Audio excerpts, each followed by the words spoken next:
Welcome back to the Gray! Today we're going to do something a little different. Today we're going to have a video game review. Now, since this is my first game review, I can't think of a better franchise to start off with, Final Fantasy. Now, I have very mixed feelings about this game, Final Fantasy XVI. Coming off the heels of the 15th in the series, I wasn't so sure I wanted to keep my relationship with the Square's flagship franchise. Giving credit where credit is due, Final Fantasy XVI did deliver on something I've been just itching for ever since 12 or 10, maybe 13, definitely 15. Anyway, all of them lately. With Final Fantasy XVI, SquareEnix gave us a movie instead of a game. In hindsight, I really should have played Final Fantasy XVI in story mode, but of course, I'm a gamer and I wanted that action mode challenge. There's even a Final Fantasy difficulty in this game that is firewalled behind beating the game at least once. Final Fantasy mode just makes everything take so much longer.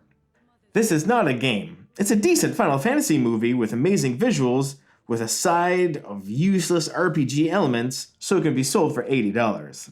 Like, I just want to come home, sit on the couch, and play some Final Fantasy for a bit. You know, kill some monsters, explore a bit, and see if I raise enough gold to buy that cool sword in the shop in town. That cool sword isn't just cool because of how it looks, but also because it deals cold damage.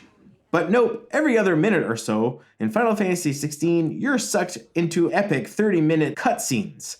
Half of the time, I'm sitting there thinking, if I wanted to watch a movie, I'd have put on a movie.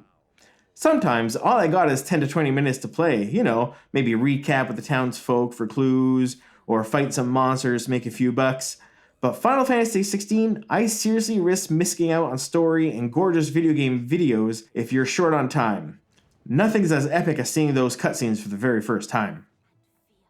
And that's what's so darn disconcerting. Squaresoft, now SquareEnix, are the OG of great storytelling in video games with just text and pixel animation. Seriously, the opera scene in Final Fantasy III, Final Fantasy IV for all you modern folk, an epic story in role-playing video games with such production value only have come from Square. Solid RPG elements such as health, mana, character stats, equipment, items, magic, classes, and economy. 4-person party! You got to manage a party of 4 people, and you could even choose your own party from sometimes over 10 characters. Final Fantasy XVI is a single character affair where everything is just handed to you. You get your next weapon or armor piece just by following along and completing the main story. Like, you don't even need to wonder if your main character can equip it or have to pass it along to a party member. Of course it'll fit. There's only one character. Why make us manually equip new equipment when it was just given to us as part of the main storyline? Back in my day, when we got a new piece of gear or a cutscene, we earned it. Gaming at its finest. I'm sad to say that Final Fantasy XVI is not a game. Definitely not a Japanese RPG. Definitely not a Final Fantasy. It might be a mediocre action game with enough RPG elements as to not outright embarrass themselves to the general non-gamer public.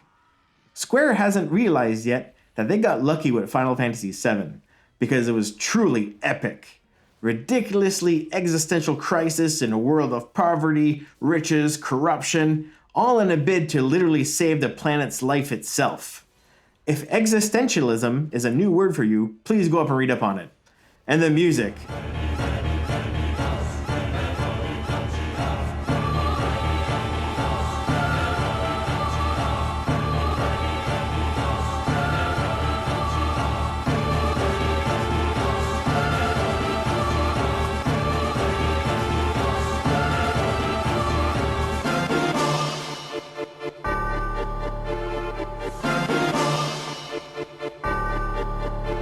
Just so epic. As truly as epic as Final Fantasy VII was, it also introduced some negative mechanics that are still in the franchise today.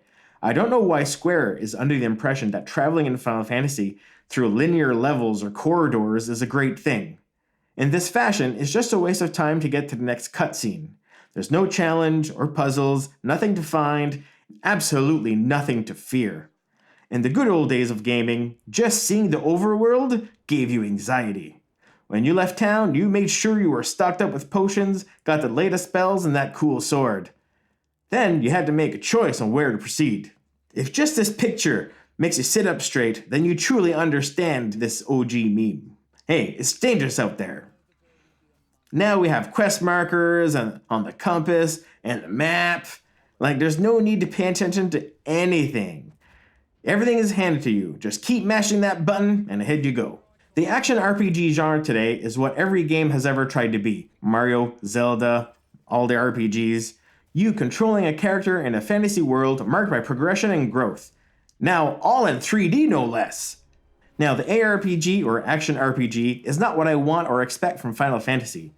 But the ARPG genre is the epitome of today's proper gaming, and arguably birthed from The Legend of Zelda and Squaresoft's Final Fantasy JRPG franchise. Think Witcher 3, Dark Souls, Zelda Breath of the Wild, Elden Ring, Fallout, just to name a few. I think Square felt left behind by its competitors as of late, and rightly so, and wanted that piece of that action RPG pie. But by leaving everything behind that was great about Final Fantasy and the current AAA games. Larian Studios' Baldur's Gate 3 better be a wake-up call to Square. Proper world building and turn-based gameplay is still very relevant. Final Fantasy XVI's main story is a good Final Fantasy movie centered around icons, crystals, and their relationship to humans. Now, icons, espers, summons, eidolons, whatever you want to call them. Everything outside the cutscenes from the main story arcs is just lackluster. With that, I'll say it again, it was a good Final Fantasy movie, but not a game. I do hope that the Final Fantasy franchise goes back to its roots. Elements of fear, exploration, and discovery.